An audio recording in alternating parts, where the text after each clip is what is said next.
Yo, what's going on, guys? It's me, Vet07, and today I got a fire vid. So, is Doe V2 worth it? Now, the short answer is yes. Now, I'm gonna go over what it's good for and what it's the best at.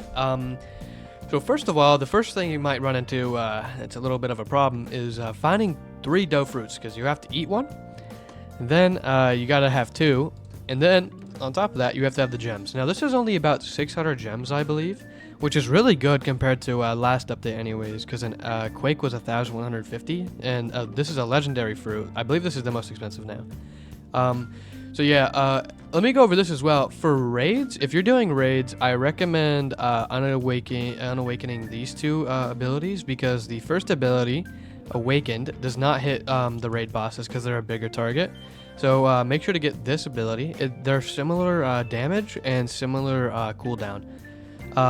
And then another thing you should unawaken is Sharpen Spike. So this is actually usable, unlike Chewy Rampage, I believe it's called. It just gets you killed. Like, you just sit there spinning your hand. But other than that, if you're not doing raids, then I recommend equipping both of these.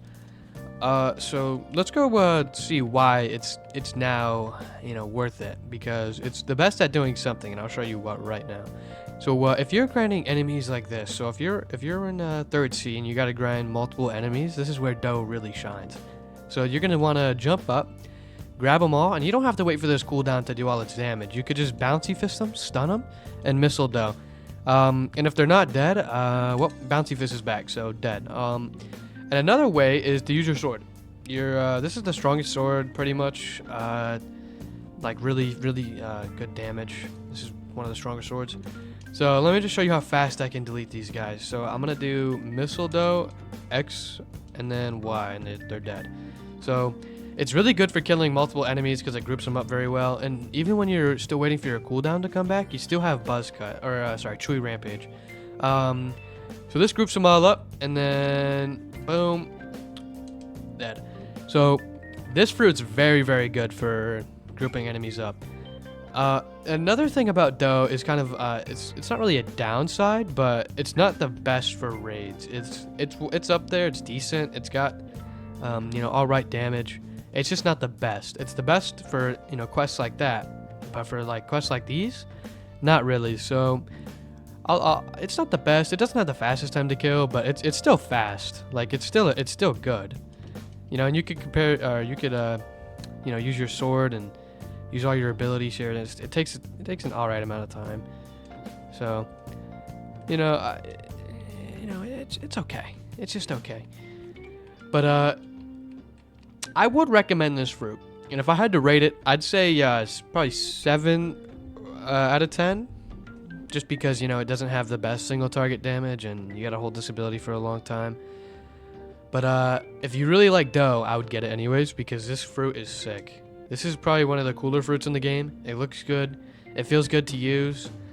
No complaints from me. The only complaint I have is, like I said, they should look into making the first ability better for raids, because it's unusable. So, and then fixing Buzz Cut. So a fix for both of these is the first ability, just make it hit the raid boss. And then a fix for Chewy Rampage is give it an iframe, so you can't get hit in the middle of it, because when you're using it, I'll see if I can give an example really quick. So when you're using Chewy Rampage, they could use abilities while they're getting flung around. So you'll see this in a second. Let me just aggro all these guys. And then if I use my Chewy Rampage, see, I got M1 right there. And let's see if they use an ability. Nope, they didn't use an ability, but there's their ability. But yeah, you could basically get hit inside while they're spinning around. That's a pretty big downside. So it's kind of scary to use your ultimate move. The longest cooldown should be the most powerful. It's scary to use that just because you could die very easily, especially in raids. It's got good damage, good AoE though, and it looks sick. Other than that, this fruit is fire. I would get it. I'll probably do one for Snow V2. Yeah, so 10 out of 7, 7 out of 10. I'm a little slow today. So I would recommend this froob. I'll see you guys later. Subscribe, like, it's free and fast. And it really helps me out as well. Alright, see ya.